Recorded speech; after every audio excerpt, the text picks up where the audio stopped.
versão revista e atualizada, a escritura diz: o Senhor é o meu pastor, e nada me faltará.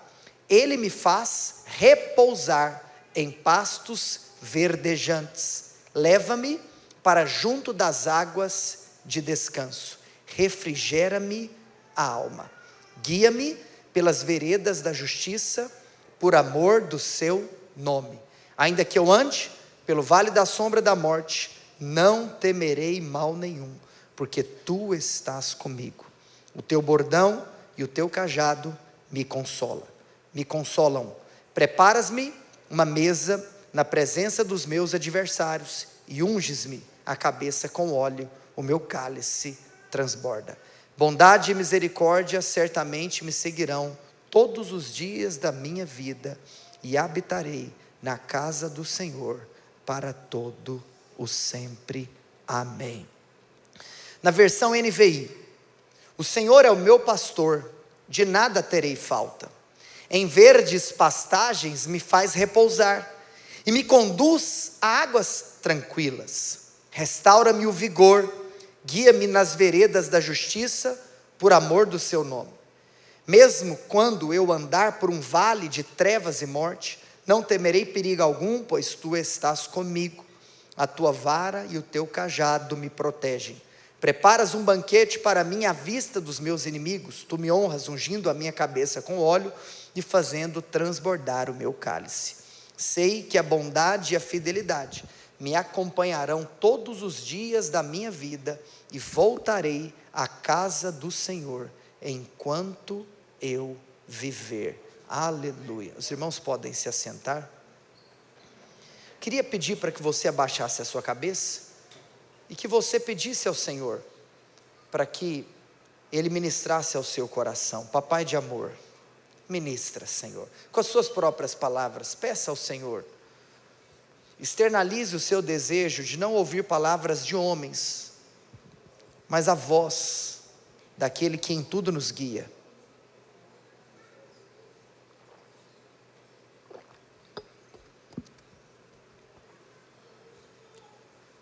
Sim, Espírito Santo de Deus. Sim, Jesus. Papai, meu pedido é que nesta manhã o Senhor nos prepare um banquete celestial, para que possamos nos deleitar naquilo que o Senhor tem para nós. Mas o meu pedido mais profundo, em cima disso, é que nós tenhamos mais prazer em quem preparou o banquete do que no próprio banquete. Eu oro por uma igreja mais apaixonada por quem preparou a mesa do que por aquilo que está na mesa, porque nós queremos ter mais fome do Senhor do que aquilo que o Senhor nos oferece, em nome de Jesus, amém. Glória a Deus. Amados irmãos, esse salmo, que, como mencionado por mim anteriormente, talvez no nosso contexto, na nossa cultura, na cristandade brasileira, é o salmo mais conhecido. Ele também foi um dos salmos mais estudados na história da igreja. E essa semana, obviamente, tendo esse coração de ouvir do Senhor as verdades por detrás de um texto comumente tantas vezes lido, ouvido, mencionado, eu confesso que eu me surpreendi com o fato de que existem mais de 1.300 anos de estudos teológicos na busca do entendimento desse salmo. Esse salmo ele é tão rico que há mais de 1.300 anos, os teólogos estão, obviamente, na busca por encontrar mais e mais pérolas nesse texto contidas. Irmãos, o livro de Salmos por si só é um livro que tanto apetece a cada um de nós, tendo em vista ser o livro no qual talvez o ser humano tem a sua maior capacidade de se identificar. Nós nos identificamos com os Salmos. Os Salmos têm esse poder de trazer às vezes, voz àquilo que está dentro de você. E é interessante também nós lembrarmos que os salmos eram verdadeiras canções que eram cantadas ao Senhor. Então é como se talvez para aqueles que vêm de um berço tradicional, ou até mesmo de algumas denominações históricas, você já pode ter se deparado no seu contexto de vida cristã, com talvez na sua liturgia, em outras igrejas, com o inário, aonde no momento do louvor, vocês então louvavam a Deus através do hino número tal. Quem já viveu essa experiência aqui? Irmãos, a grande verdade é que o livro de Salmos é o inário original da igreja.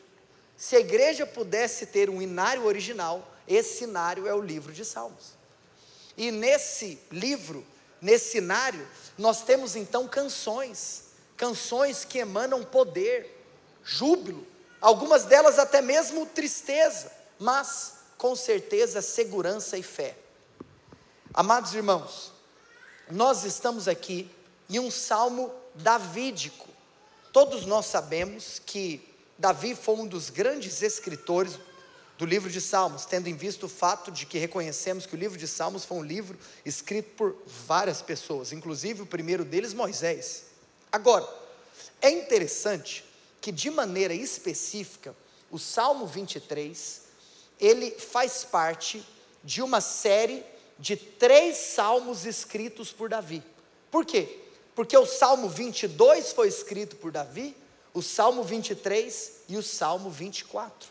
Interessante que no Salmo 22, nós temos uma tristeza vivida por Davi.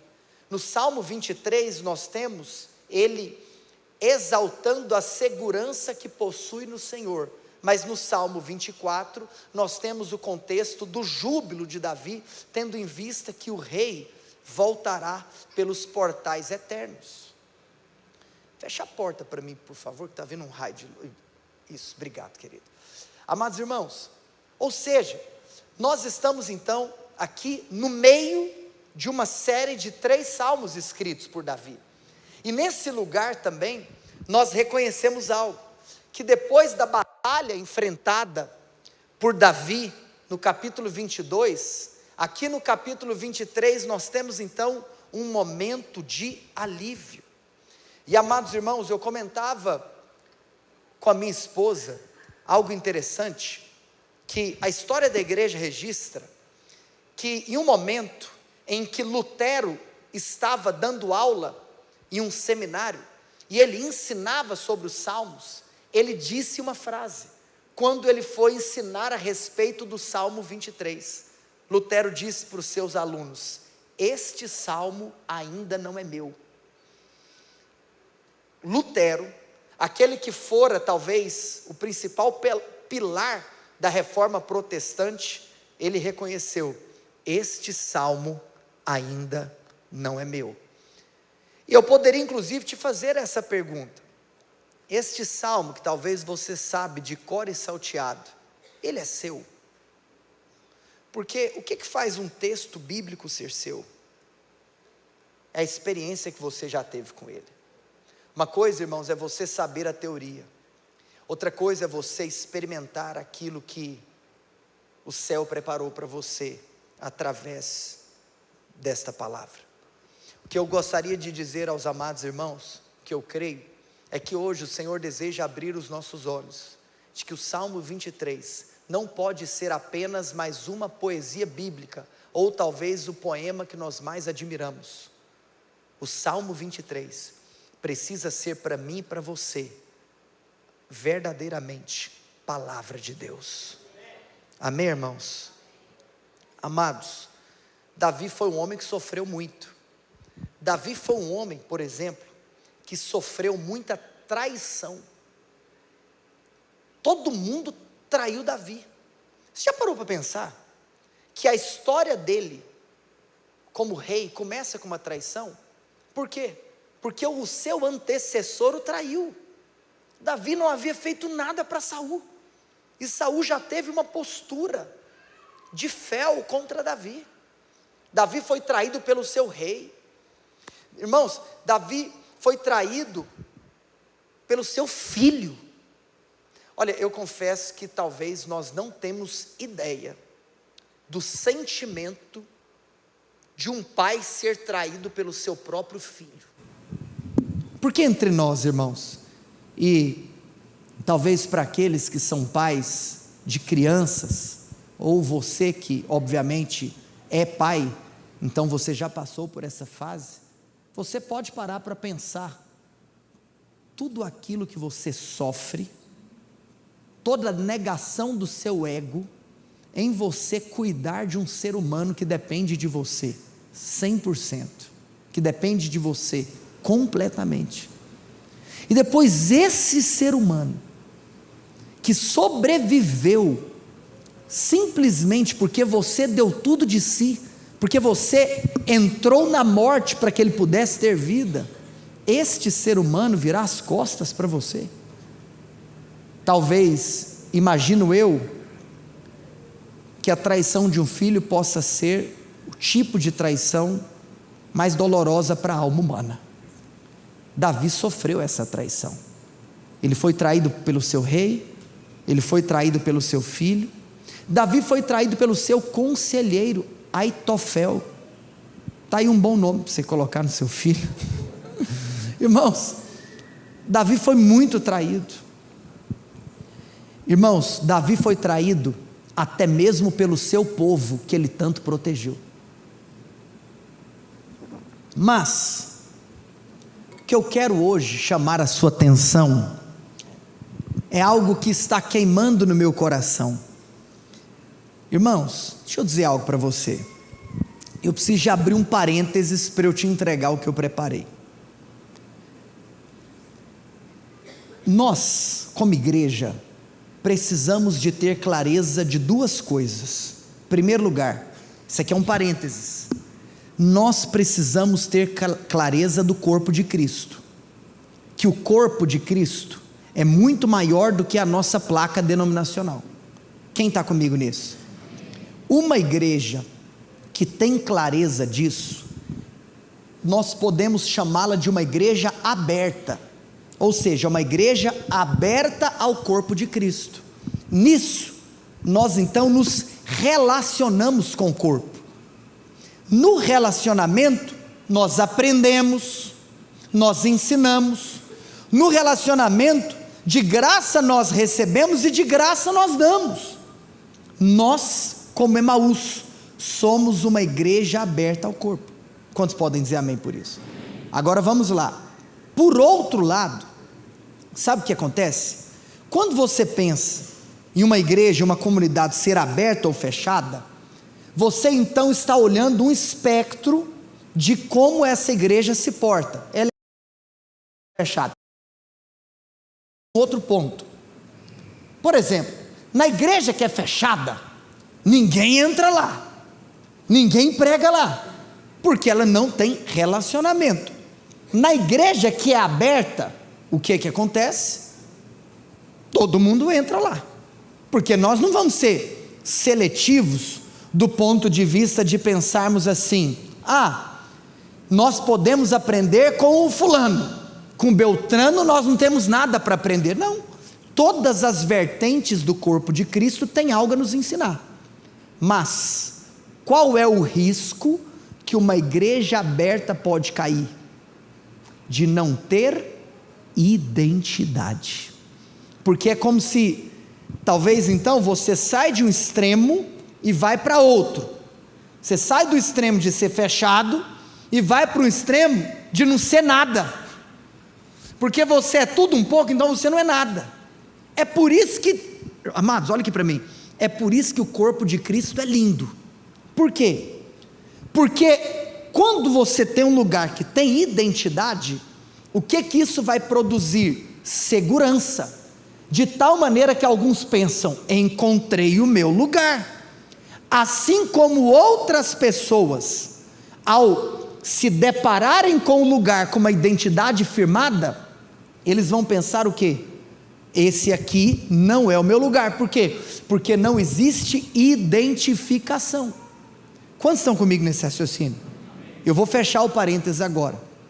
Ou seja, irmãos, o que nós precisamos é entender, o Senhor nos chama para sermos um povo aberto ao corpo, mas também o Senhor nos chama para carregarmos a nossa identidade, de tal maneira que quando nós vivemos isso, você pode ouvir tudo, porque você já tem interiormente, no seu interior, um filtro, o filtro da sua identidade.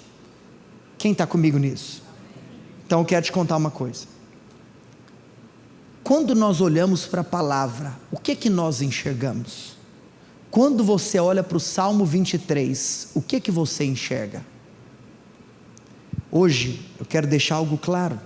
Obviamente eu espero que isso já seja, mas nós estamos aqui para reafirmar, o púlpito reafirma a cultura.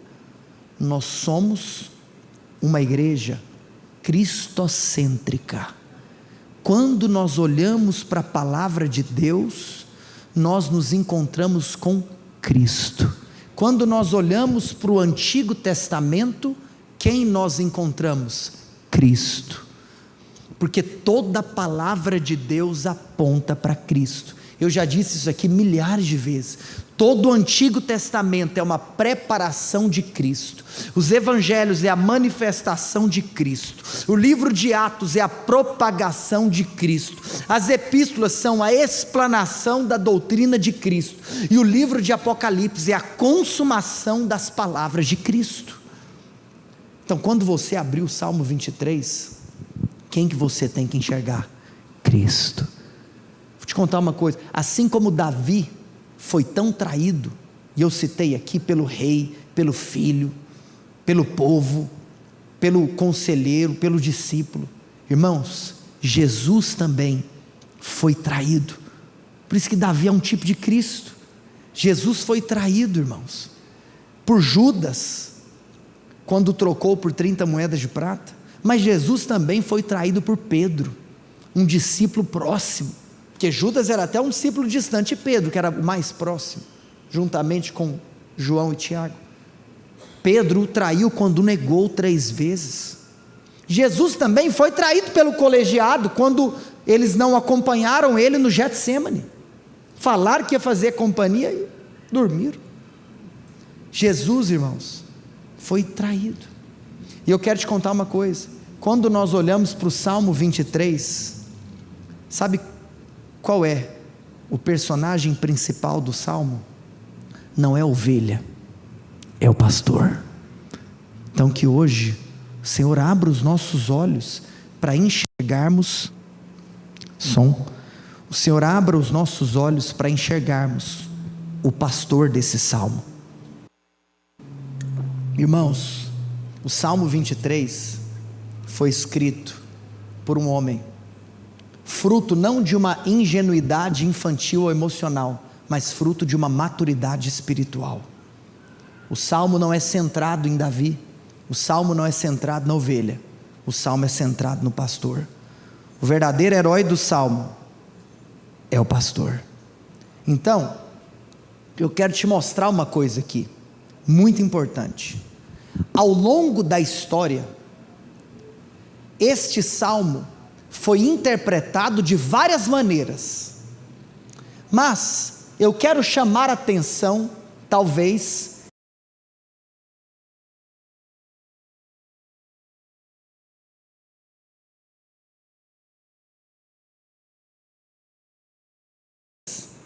são 4 maneiras de enxergar a palavra de Deus diferente, a mesma palavra, o mesmo salmo.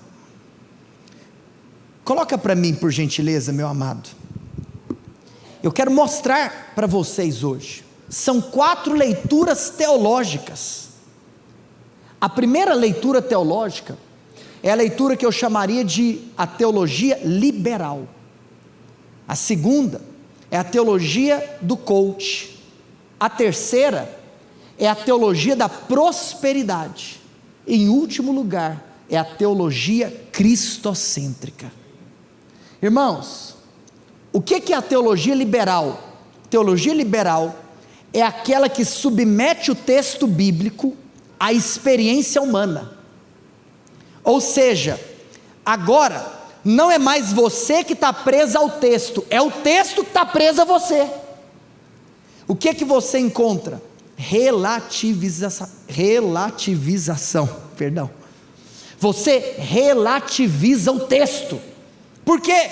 Porque você quer interpretá-lo à luz da sua experiência pessoal. Na teologia liberal, não existe o assim diz o Senhor. Na teologia liberal, o que você ouve é eu acho que. Relativiza a autoridade revelacional do texto. Por outro lado, você tem a teologia coach, que troca a cruz por sua autoestima. O importante é ficar tudo bem com você, e você ser aquele que produz o seu resultado. Mas você tem também a teologia da prosperidade. O que a teologia da prosperidade faz? Ela vem de Deus para você como um mordomo espiritual. Vou usar a frase do pastor Hernandes Dias Lopes: a igreja se torna um grande supermercado da fé, aonde você compra a bênção de Deus. É a teologia da prosperidade.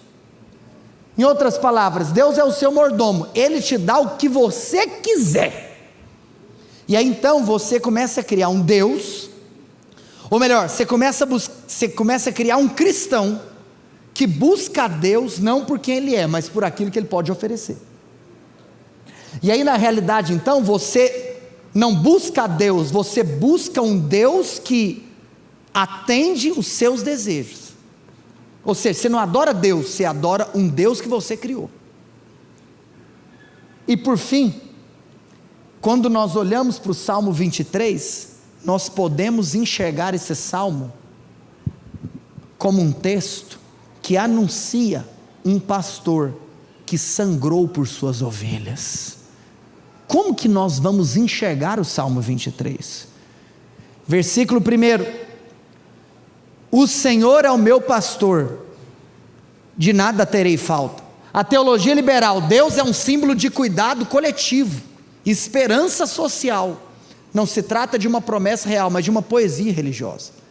A teologia coach, você está no controle e Deus apenas te inspira para você alcançar os seus objetivos. A teologia da prosperidade, Deus é seu provedor pessoal, e eu sei que Ele é, mas aqui você tem um ênfase seguinte: então é o seguinte, nada vai te faltar, Deus vai te dar dinheiro, Deus vai te dar bens, Deus vai te dar oportunidades, Deus vai te dar sucesso, e você vai fazer de Deus então o seu garçom, que o que você pedir Ele te entrega na hora que você quiser. Mas você tem a teologia cristocêntrica, que Cristo é o pastor que se entregou por mim. Se tenho Jesus, não me falta nada, mesmo em tempos de escassez. Verso número 2: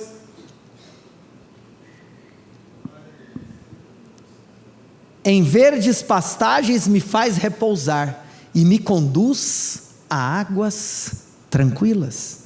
Na teologia liberal, paz interior, equilíbrio emocional, imagens poéticas para tempos difíceis. Teologia coach, aprenda a relaxar e manter sua mente em paz. Você tem que ter inteligência emocional. Teologia da prosperidade, conforto físico, conforto emocional. Deus te leva ao descanso. Deus leva ao descanso os que prosperam. Deus te leva ao descanso dos que prosperam. Teologia cristocêntrica, Cristo é o descanso da alma salva. Então, para aqueles que foram salvos, Cristo é o seu descanso. As águas tranquilas são dele, ou eu até poderia dizer, as águas tranquilas são Ele, que acalma com seu amor imutável. Verso 3: restaura-me o vigor, guia-me nas veredas da justiça por amor do seu nome. Teologia liberal, o vigor é a força emocional, a justiça é o engajamento ético e social. Teologia do coach: ande com integridade e o sucesso virá. Teologia da prosperidade: Deus te restaura e te exalta diante dos outros. Teologia cristocêntrica: Cristo restaura a minha alma com o sangue dele. A justiça que sigo não é a minha, é a dele, atribuída a mim. Tudo é para a glória do seu nome. Eu fui restaurado por quê? Porque a justiça dele foi imputada dentro de mim. Verso 4: mesmo quando eu andar por um vale de densas trevas, por um vale, de trevas e morte, não temerei perigo algum, pois tu estás comigo, a tua vara, o teu cajado me protegem. Teologia liberal: o vale é a metáfora da dor humana, a vara é a autoridade moral da sociedade, o cajado é um símbolo de orientação ética. Deus aqui é força coletiva que consola através da cultura e da comunidade. Teologia coach: o vale é um desafio mental, a vara representa o autocontrole, o cajado são suas metas e propósitos, você se protege com foco e positividade. Teologia da prosperidade: você está no vale porque ainda não declarou vitória, a vara é a arma contra os seus inimigos, o cajado é a direção de Deus, e pimba vara na cabeça dos inimigos, para o seu sucesso e para a sua conquista. Verso 4: teologia cristocêntrica: Cristo desceu ao vale da morte e tragou sua força, a vara caiu sobre ele, justiça foi feita, e hoje o cajado nos guia e nos protege, porque ele está conosco. Verso 5: preparas um banquete para mim à vista dos meus inimigos, tu me honras, ungindo a minha cabeça com óleo, fazendo transbordar o meu cálice. Teologia liberal: o banquete representa comunhão, símbolo de reconciliação, aceitação pública. Teologia do coaching: os inimigos provam que você venceu, use a crítica como combustível para conquistar mais. Irmãos, presta atenção, nada contra a autoajuda, só não fala que isso é Bíblia, entende isso? Só não é Bíblia.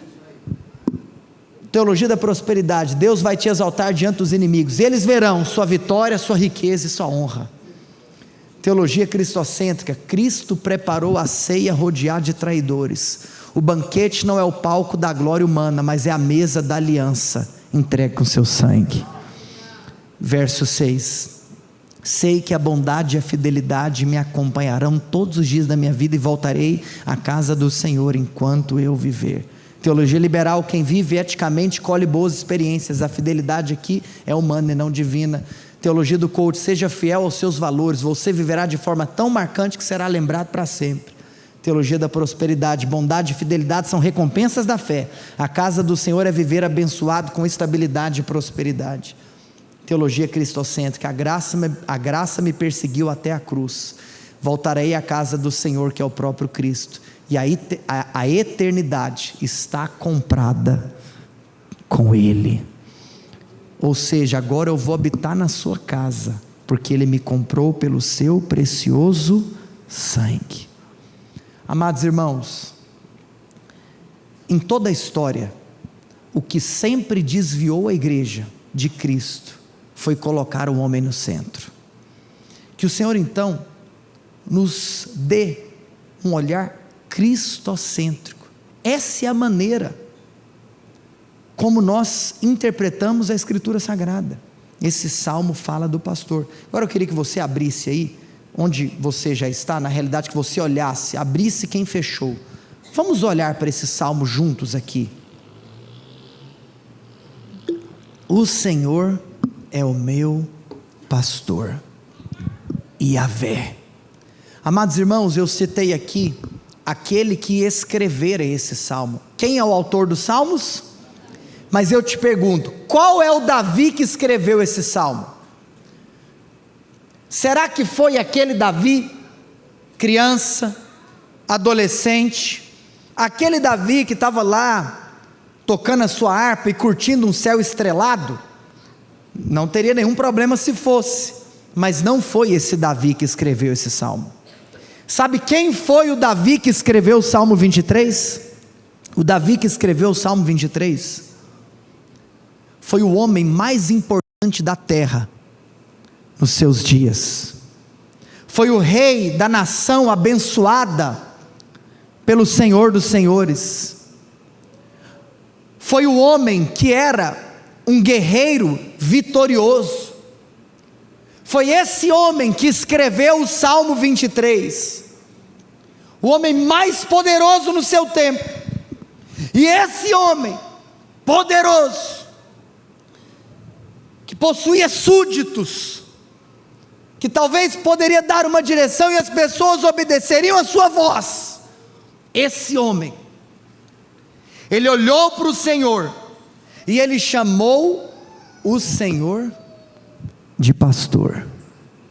Mas é interessante, irmãos, que no original do texto hebraico, esse pastor aqui é o pastor de ovelha. Se você olhar no texto, é o pastor de ovelha. Irmão, sabe o que isso nos mostra? Que Davi, se ele disse, Iavé, Senhor, é o meu pastor, é porque o homem mais poderoso da terra, ele não quis se colocar como um leão, como um tubarão, ele quis se colocar como uma ovelha. Por que ovelha? Quem é ovelha? Ovelha, irmãos, é o animal mais frágil, é o animal mais indefeso.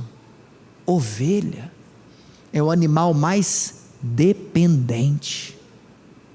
O homem mais poderoso disse: quando eu olho para o Senhor, eu encontro um pastor.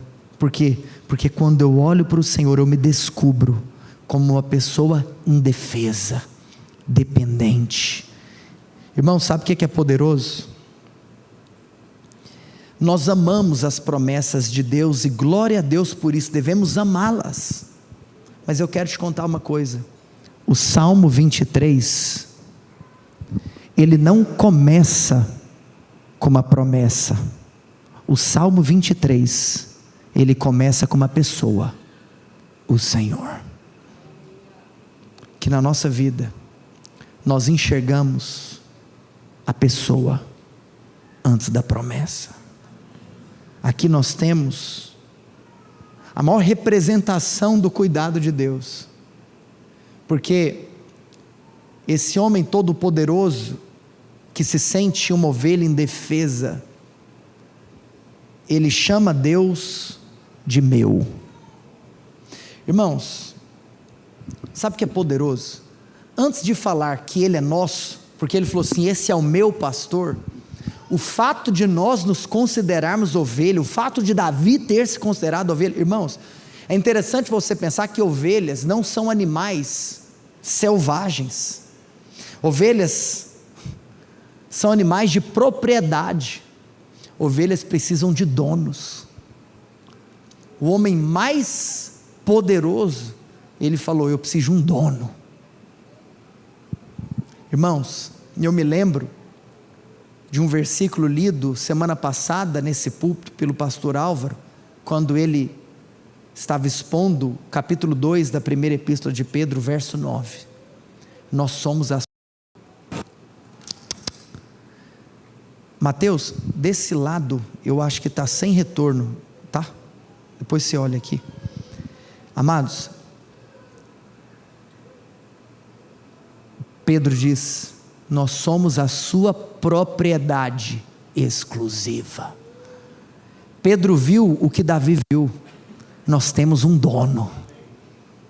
Por quê? Porque nós somos a sua ovelha. Irmãos, é interessante, ovelha é tão indefeso, que é o seguinte, ovelha nunca é super-herói.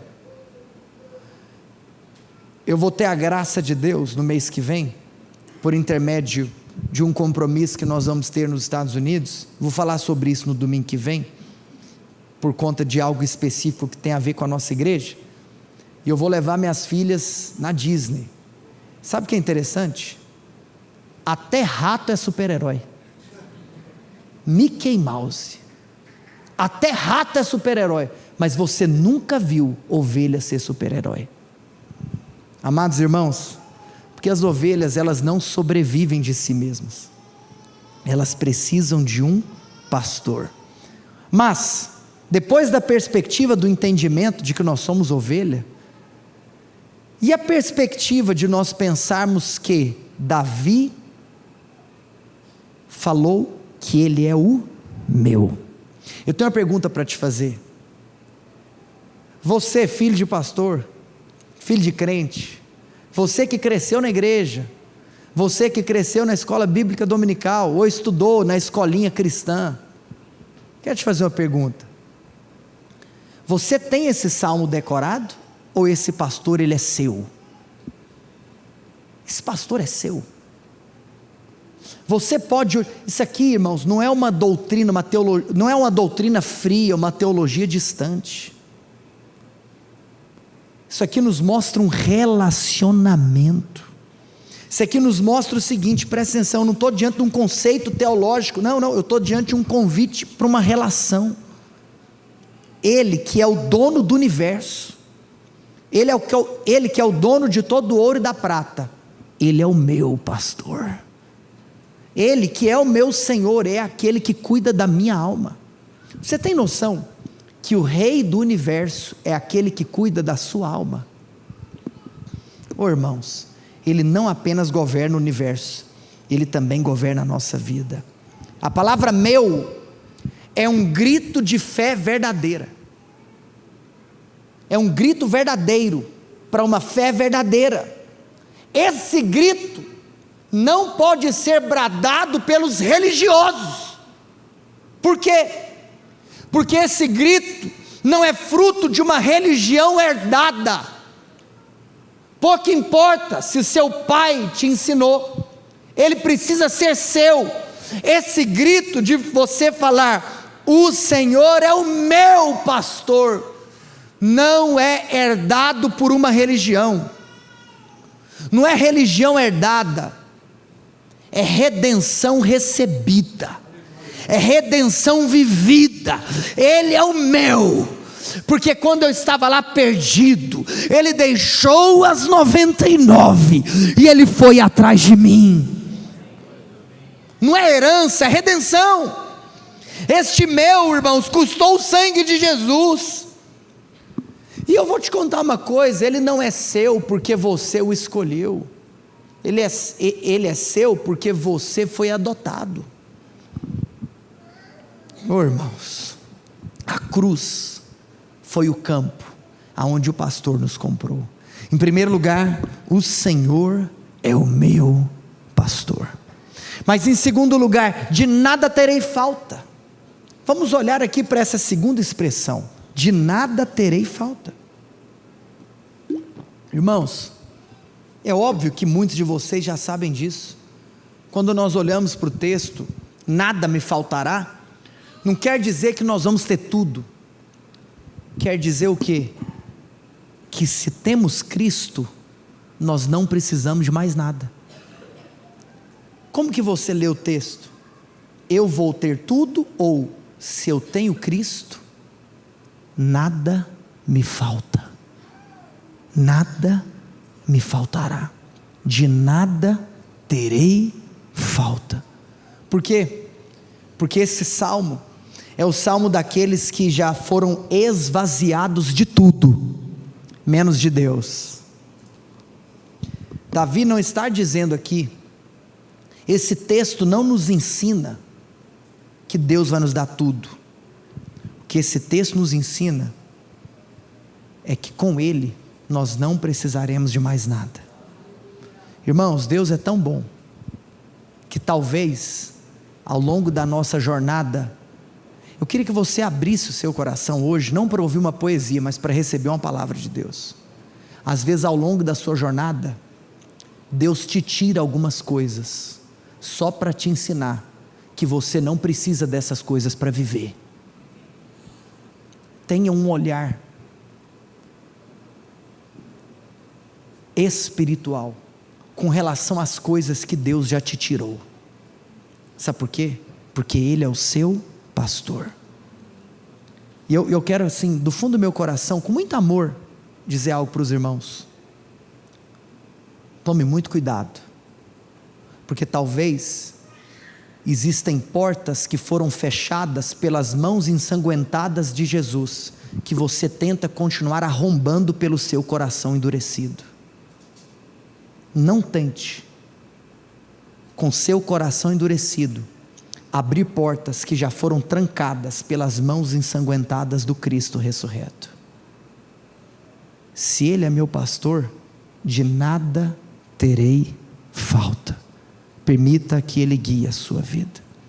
E quando Ele te guia, em verdes pastagens, número 3, me faz repousar. Diga assim: Ele é meu pastor. Diga assim: de nada terei falta. Em terceiro lugar, em verdes pastagens me faz repousar.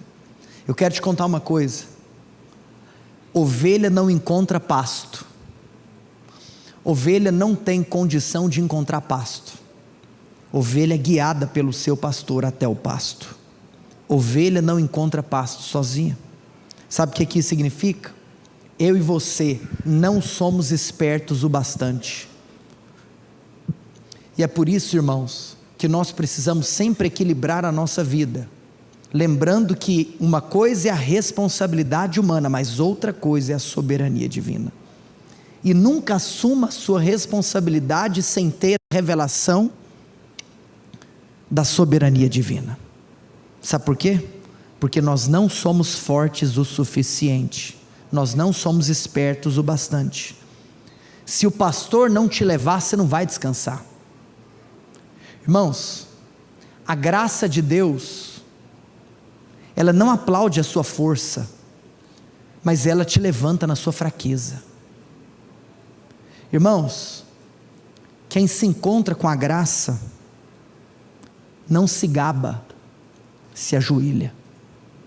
Amados irmãos, o Salmo 23, não é um salmo que nos mostra a sabedoria da ovelha, mas é um salmo que nos mostra a misericórdia do pastor. Mas hoje, da parte de Deus, eu quero te fazer uma pergunta: se talvez na sua vida, não importa quais são as circunstâncias que estão te acometendo, porque a vida é uma montanha-russa, mas a minha pergunta é: se você hoje reconhecer que não está em pastos verdejantes ou em verdes pastagens, eu quero te fazer uma pergunta: quem te levou para o lugar onde você está? Porque esse pastor, a despeito de toda a circunstância, ele nos leva para verdes pastagens. E a pergunta que você precisa hoje se fazer, para de fato ser inspirado pelo Senhor, é: se eu estou em um lugar que não é o pasto verdejante, a quem eu dei ouvidos? Quem me direcionou? Irmãos, o pecado nos torna tão rebeldes, mas tão rebeldes, que ele nos coloca contra a direção do pastor. Ele nos cega para nós não enxergarmos o pastor, e ele tapa os nossos ouvidos para nós não ouvirmos a sua voz. Se nós não estamos em verdes pastagens, quem é que está nos guiando? Hoje é dia de nós nos humilharmos diante de Deus, porque, como eu te disse, quem recebe a graça não se gaba, se ajoelha, para que possamos ser conduzidos. Conduzidos para onde, pastor? O time de adoração pode vir. Número 4, conduzidos às águas tranquilas. O Senhor é meu pastor, de nada terei falta. Ele me conduz, em primeiro lugar, para pastos verdejantes, mas em segundo lugar, para águas tranquilas. Amados irmãos, o teclado já pode vir junto comigo. Olha aqui para mim. Você já parou para pensar o que simbolizam águas tranquilas?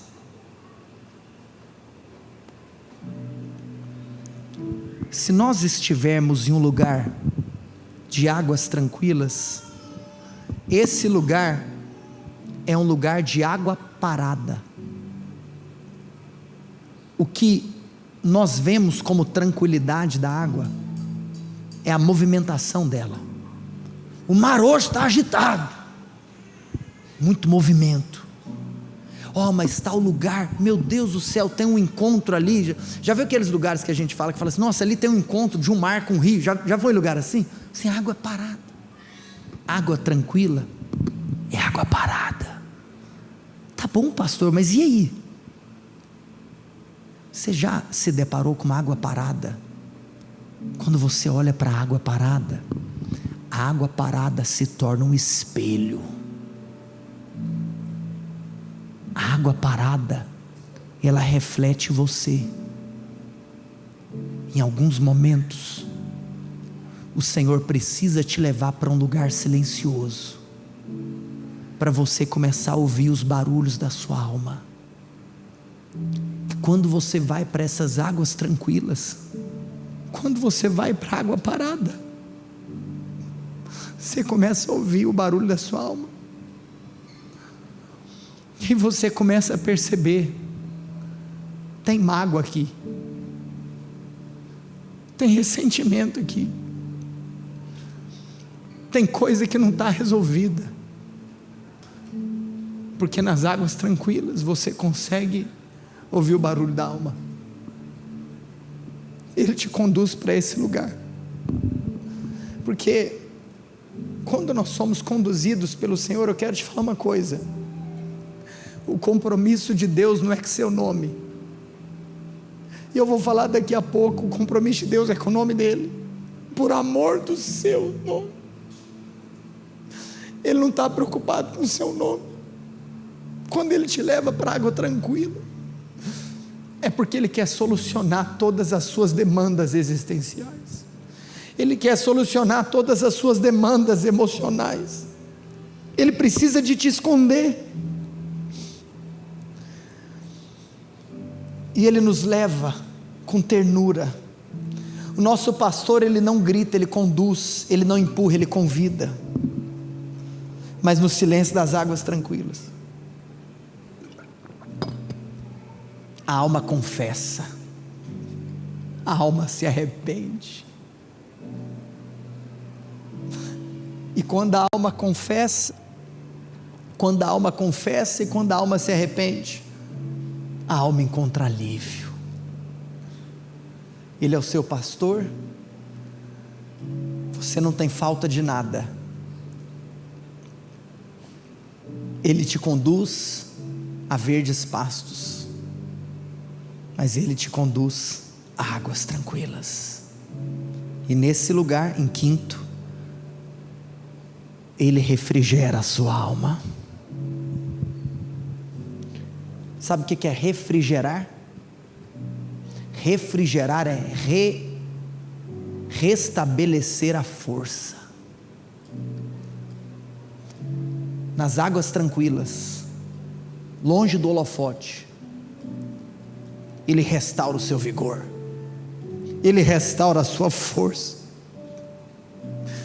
Você sabe que Salmos, não precisa de você abrir, Salmo 65 verso 7, a respeito dele diz: aquele que aplacas o rugir dos mares, o ruído das ondas e o tumulto das gentes, ele, irmãos, que acalma o tumulto das gentes, aquele que acalma o ruído das ondas, o rugir dos mares, ele aplaca. Ele não vai acalmar a nossa alma. Eu quero te falar uma coisa: hoje é dia de você encontrar com ele. Se você encontrar com ele, você encontra com descanso, a despeito de tudo aquilo que você estiver passando. Irmãos, tem muita gente que ainda finge espiritualidade, mas a alma está dolorosa, cheio de perfume gospel para fora.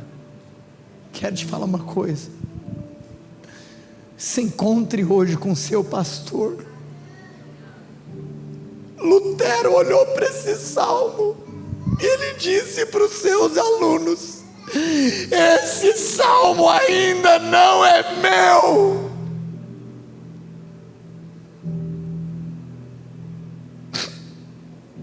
Falei para minha esposa que talvez essa foi a palavra que eu preparei nos últimos tempos, que mais mexeu comigo enquanto eu preparava, porque esse salmo ainda não é meu.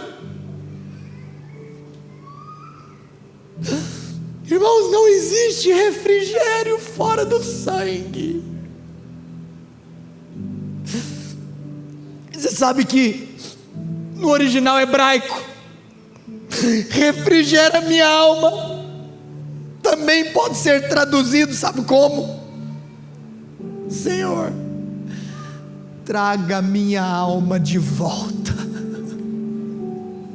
Traz minha alma de volta. Ele refrigera a nossa alma, Ele traz a nossa alma de volta. E em sexto, Ele nos guia nas veredas da justiça. Irmãos, o mesmo cajado que consola, ele fere o nosso orgulho no caminho. Sabe por quê? Porque não vai andar de qualquer jeito, não vai andar para qualquer lugar. Se é Ele que está te guiando, é nas veredas da justiça. Isso que é interessante. Antigamente era mais claro você entender vereda, porque vereda era um caminho. Tem duas explicações, eu vou te dar só uma. Vereda era um caminho que um andava atrás do outro. Sabe por quê? Então quando se imaginava vereda, se imaginava um caminho, tinha uma pessoa andando e a outra pessoa andando atrás dela, porque o caminho é estreito. Eu quero te falar uma coisa: se o Senhor é seu pastor, Ele não te guia pelas highways da sua vontade. Não tem pista dupla no caminho de Deus. O caminho de Deus sempre foi e sempre será estreito. É uma vereda de justiça. E o cajado que consola é o que fere o nosso orgulho. O pastor Jesus não guia gente teimosa, não guia gente mimada. O pastor Jesus, Ele só pode guiar gente arrependida. Amém.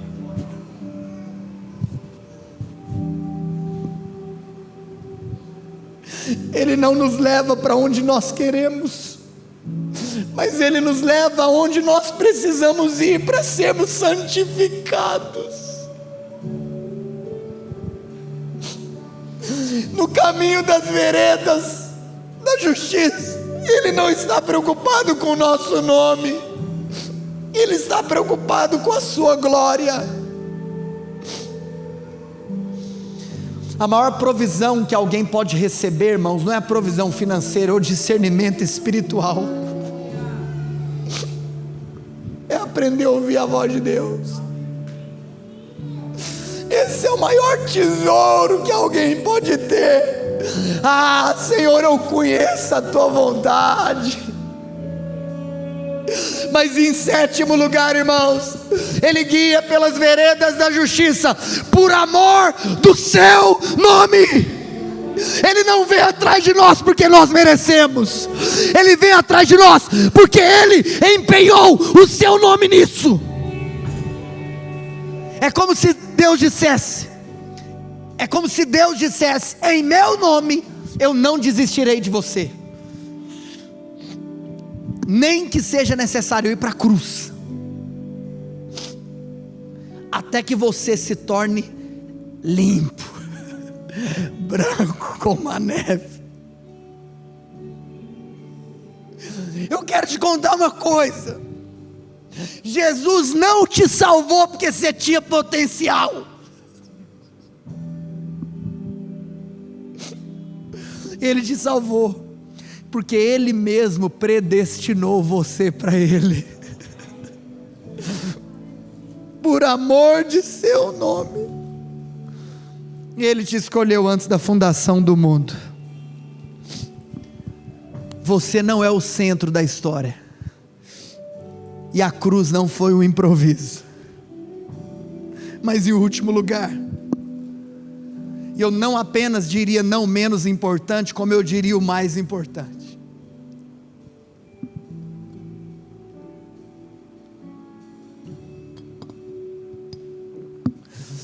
Mesmo que eu ande pelo vale da sombra da morte. Em último lugar, porque irmãos, me perdoam, não dá tempo. Eu vou parar aqui no verso 4. Mesmo que eu ande pelo vale da sombra da morte, não temerei mal algum, porque tu estás comigo. Você sabe o que é lindo de nós expormos a palavra de Deus? É que o sermão emana do texto. Preste atenção. A Bíblia não diz mesmo se, mesmo que. A pergunta não é se você andará pelo vale da sombra da morte, é quando você andará pelo vale da sombra da morte. Porque nesse vale todos nós vamos passar. Mas hoje eu quero liberar algo sobre a sua vida. Quando você estiver no meio do vale, presta bastante atenção nisso aqui. Isso aqui é palavra de Deus para você. Quando você estiver no meio do vale, não se preocupe em derrotar seus inimigos, porque vale não é lugar de guerra. Você nunca viu atiradores no vale. Tem gente que está passando pelo vale querendo atirar nos outros. Não que você tem que fazer isso quando você estiver no monte, mas é só para te explicar. Você não vê atirador no vale, você vê atirador é no monte, nos mais altos lugares, porque vale é lugar de morte, vale é lugar onde você é presa fácil. Então eu quero te falar uma coisa, seja uma presa fácil para Deus hoje. Deixa Deus te pegar. Você veio bater um ponto religioso, ou você veio para um culto a Deus? Irmão, isso aqui não é missa. Será que hoje nós podemos ser capturados por Deus? Hoje eu estou aqui para te falar, à luz daquilo que eu vou te mostrar agora, à luz do que eu vou te contar agora, você vai chegar a uma conclusão, que vale não é lugar de abandono, o vale é a prova que Ele está sempre presente. Irmãos, quero te contar uma coisa. Hoje aqui, você pode estar ouvindo sobre Deus. No vale, você não ouve sobre Deus. No vale, você ouve a Deus.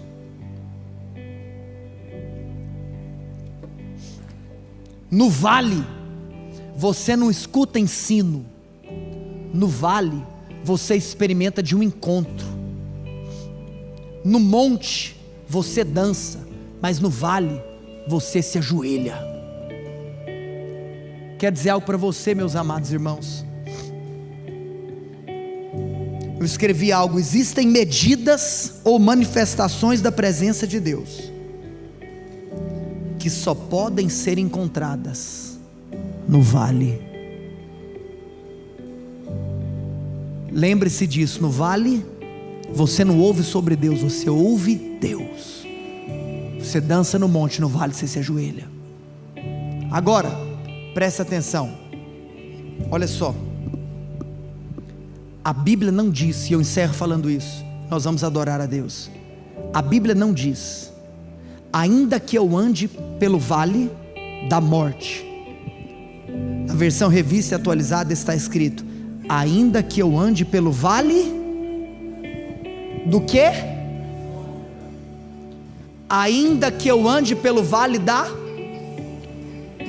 O vale, você pode escolher com qual versão você vai ficar. Você pode escolher em como você vai chamar o vale.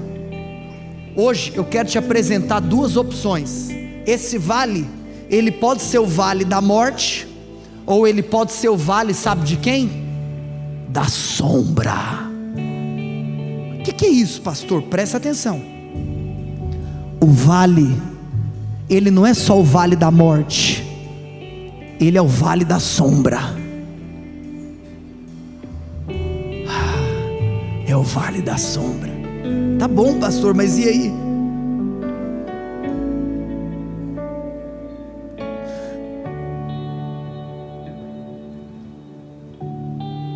O vale é o vale da sombra. O vale é da sombra. Você sabe por quê? Porque só em uma circunstância que existe sombra.